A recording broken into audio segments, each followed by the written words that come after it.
Hello. Today I'll be talking about the atomic bombs of Hiroshima and Nagasaki.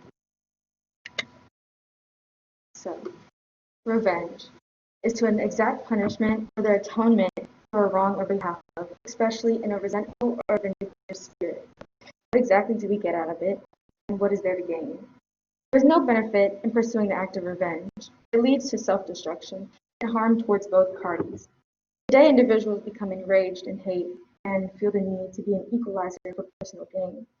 On December 7, 1941, Japan attacked Pearl Harbor that later disrupted the course of the upcoming war. In time, they would have not known that their actions would lead to a world of hurt and destruction for their people. The trouble between the United States and Japan began due to the Great Depression previously.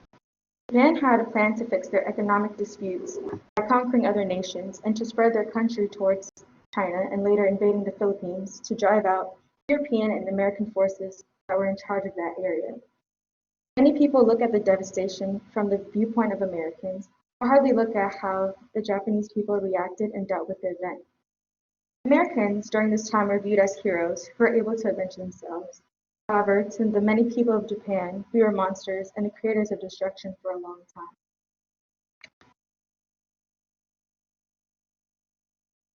In the bombing of Hiroshima, there were countless Japanese Americans on their daily routine, not expecting a life-changing event to occur. And in a blink of an eye, many buildings, houses, apartments, jobs, schools were wiped out, some running for their lives, trying to retreat to a safe zone if they were lucky enough. There are evident flashes of terror on everyone's faces, not knowing what was there to come next. And as the second bomb dropped in the air upon the province of Nagasaki, the people saw it as hell itself being unleashed on their lands.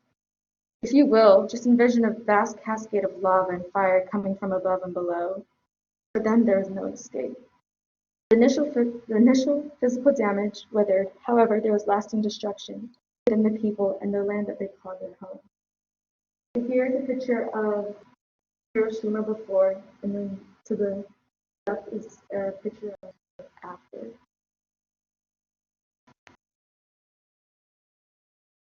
So Yoshito Matsushige was my first-hand account, who was a photographer who survived the attack and was able to capture the worst of the event that happened. Yoshito Matsushige, just like a couple of others, lived outside the 1.5 radii the atomic bomb hit. And while he was climbing over the crumbling remains, he took shots of the broken buildings and the skeletons, including dead bodies that surrounded the area. He felt guilty for the fallen that were soon to be forgotten in the dust of obliteration of their city.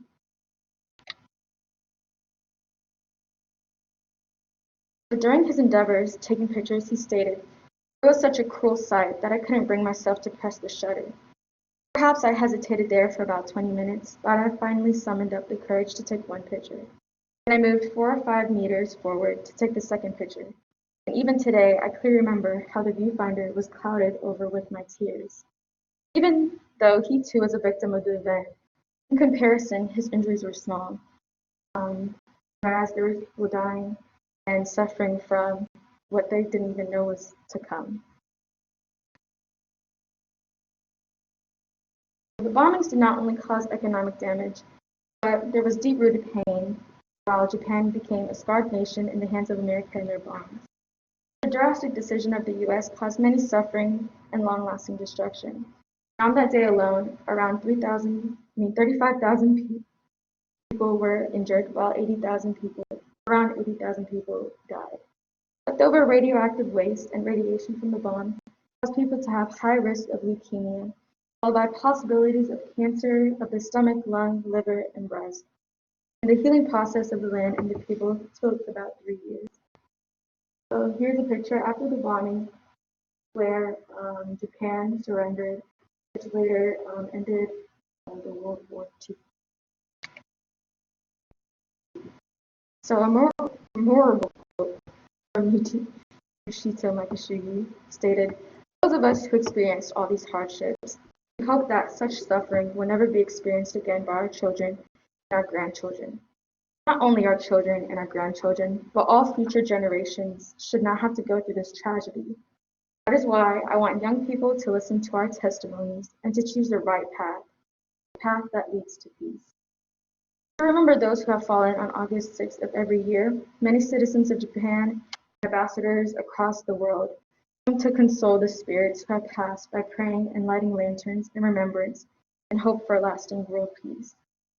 Revenge is never the answer. Violence will never be the answer when it comes to the innocent lives of people who are just like you and me. Our sufferings and hardships we experience should never be inflicted on. Thank you. Any questions? Yeah. Why do you think that they chose to bomb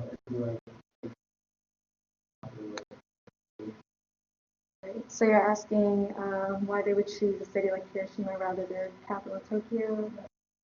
So I believe that's a great question. So I believe that they chose a small city like Hiroshima during that time is because American bombers were already around many cities, and Tokyo was already in the heat of the fire. And their bomb, on the American viewpoint, Bomb A, they wanted it to cause a lot of destruction and death at the end of war. So that's why they would choose that city instead of their capital.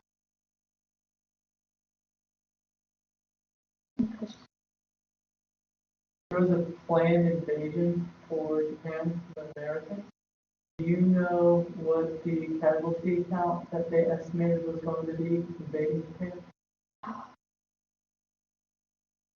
So you're asking if the planned invasion, was there an estimate that they already had in mind for casualties? So actually that isn't out of the scope of my research. I'm not so sure about the exact number, but I believe that the damage that was done kind of met their expectations since they did surrender after that. Very good. Thank you.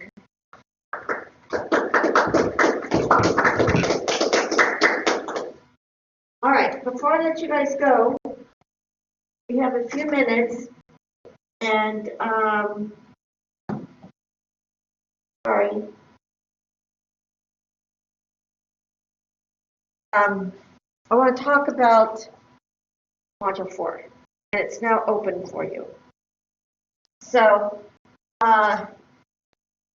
this concludes the speeches for your group.